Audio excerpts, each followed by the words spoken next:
Hi, I'm Victoria, and this is Charmander, and Charmander has irritable bowel syndrome, and today I'm going to talk to Charmander about that and the prescriptions that her doctor has prescribed. So, Charmander, you have irritable bowel syndrome, and we're going to go over that. So, irritable bowel syndrome is a condition where your intestines are very sensitive to certain things, um, and it can cause you to go between constipation and diarrhea. Some people only have constipation, some people only have diarrhea. But you seem to go back and forth between the two. It can cause a lot of pain and bloating and gas, which I'm sure you know. And there are a lot of things you can do to manage your irritable bowel syndrome. Okay, so we're going to go over those. The first thing you can change is your diet. So you should avoid foods that trigger you, obviously. Some of those things could be caffeine, alcohol, or artificial sweeteners. There's a ton more that could affect you.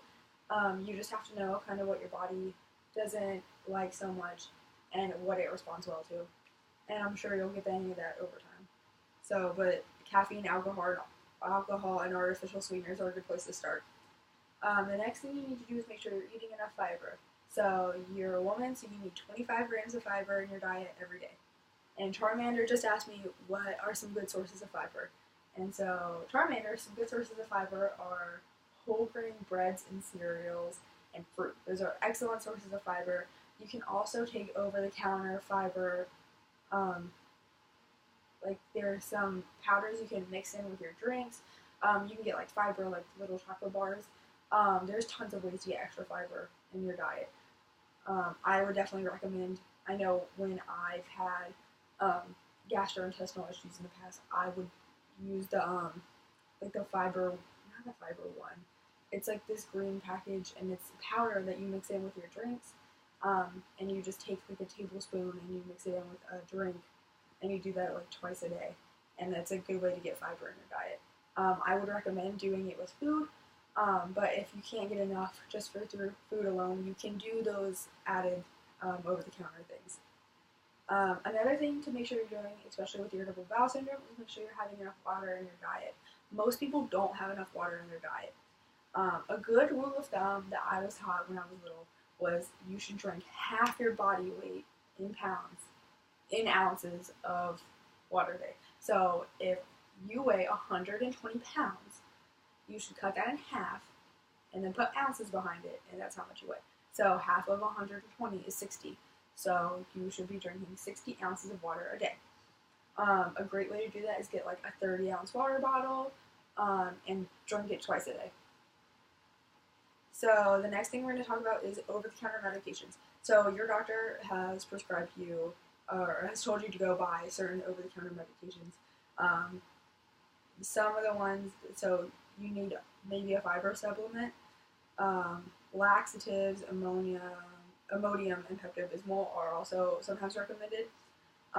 You're prescribed Imodium, which is an antidiarrheal. It'll help slow down that process. It'll help slow down your bowels so you can actually form solid stool. Excuse me. So if you have any questions, you should ask your doctor, and you can follow the dosing instructions on the back. Another thing that you should take is probiotics. So probiotics are good bacteria. You can get them from yogurt.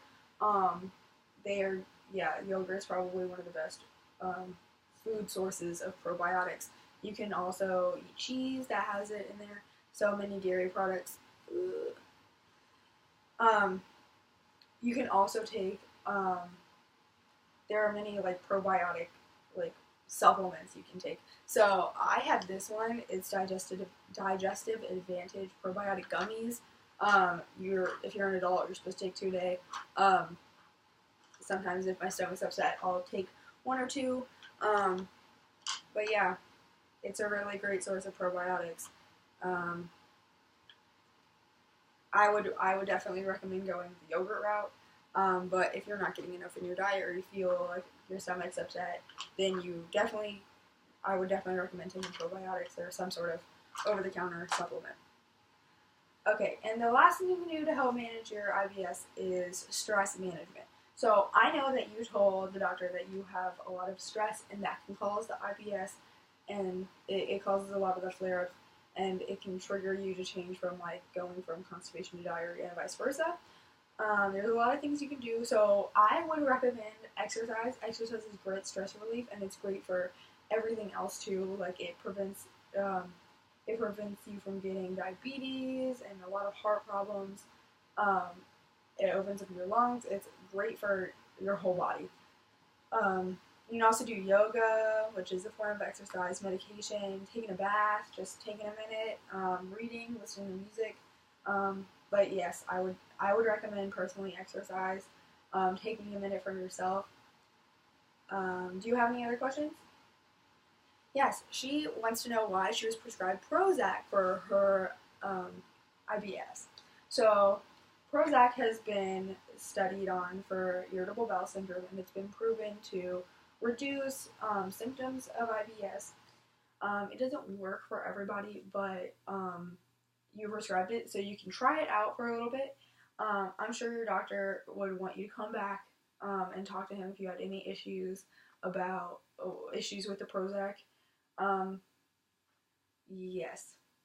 Also, if you're having a lot of depression and issues with your mood due to your IBS, a good way to um, kind of get rid of those, other than like exercise, is taking the medication.